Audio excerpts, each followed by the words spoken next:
Hi everyone, and welcome back to Breaking Trauma Barriers. And today, we're diving into a topic that's close to my heart: the impact of religion and spirituality on trauma recovery. If you've ever felt broken, lost, or like you're carrying a weight too heavy to bear, this conversation is for you. Trauma can shake us to our core, but for many, religion and spirituality become a guiding light, a way to find meaning, hope, and healing. But how does it work? And can it truly help us rebuild after the storm? Let's explore this together. Religion and spirituality are often seen as two sides of the same coin, but they're not the same. Religion is about structure, organized beliefs, rituals, and communities. Think of the Sunday church service, the Friday Jummah prayer, or the Buddhist temple ceremonies. Spirituality, on the other hand, is deeply personal. It's about connecting with something greater than yourself, whether that's through meditation, nature, or simply the quiet moments of reflection in your own heart. Both, however, can play a profound role in trauma recovery. And today, I want to share not just the science and the stories, but also the hope that these practices can bring. Let's start with community. Section 1. The power of community. Trauma has this cruel way of isolating us. It makes us feel like we're the only ones carrying this pain, like no one could possibly understand. But here's the thing, we're not meant to heal alone. Religious and spiritual communities often provide a safe haven, a place where you can show up as you are, broken, hurting, and searching, and still be welcomed with open arms. Research shows that social support is one of the most powerful predictors of resilience after trauma.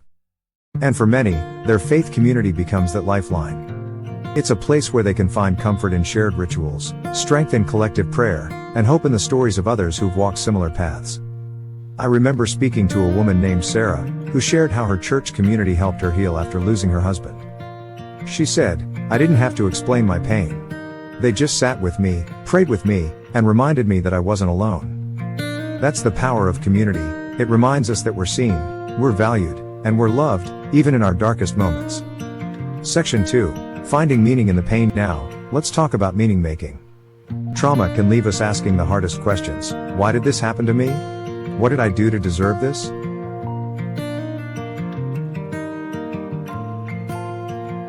How do I move forward? Religion and spirituality often provide frameworks for understanding suffering. For example, many faiths teach that suffering is part of a larger divine plan, or that it can lead to personal growth and transformation.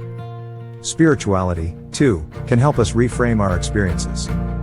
Practices like mindfulness or meditation encourage us to sit with our pain, to observe it without judgment, and to find peace in the present moment. This doesn't erase the trauma, but it can help us carry it differently, with more compassion, more grace, and less fear. I'll never forget a story shared by a man named James, who turned to meditation after surviving a car accident. He said, "Meditation didn't take away the pain, but it helped me see that I wasn't just my pain. I was also the stillness, the breath, and the space around it."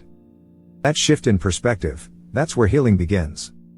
Section 3. The role of rituals and practices. Let's talk about rituals and practices. Whether it's prayer, meditation, yoga, or even lighting a candle, these small acts can create a sense of stability and control in the chaos of trauma. They give us something to hold on to when everything else feels uncertain. Studies have shown that repetitive rituals can activate the parasympathetic nervous system, which helps calm the body's stress response. In other words, these practices don't just comfort us emotionally, they heal us physically, too. One of my favorite rituals is journaling. It's a way to pour out my thoughts, my fears, and my hopes onto paper. And sometimes, in the process, I find answers I didn't even know I was looking for. What's a ritual or practice that brings you peace? Let me know in the comments, I'd love to hear from you. Section 4. When religion and spirituality hurt. But let's be real, religion and spirituality aren't a magic fix. For some, religious trauma or negative experiences with spiritual practices can actually deepen the pain. If you've been hurt by a faith community or feel disconnected from spirituality, I want you to know this: your feelings are valid. Your pain is valid. And your healing journey is yours alone to define.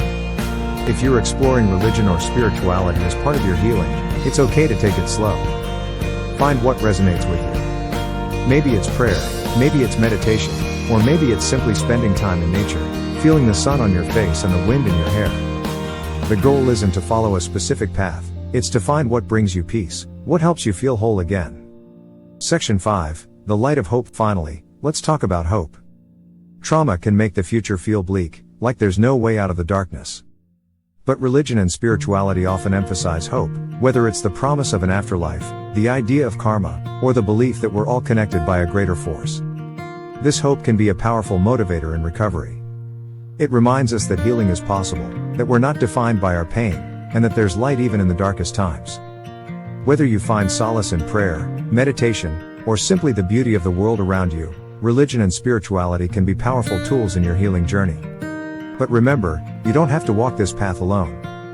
Reach out to trusted friends, therapists, or faith leaders who can support you along the way.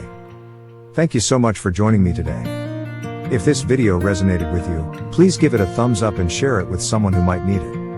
And if you have any questions, want to share your own experiences, or just need someone to listen, feel free to reach out to me at the email in the description.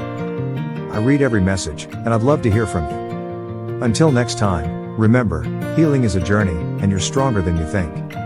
Take care of yourself, and I'll see you in the next video. Bye for now.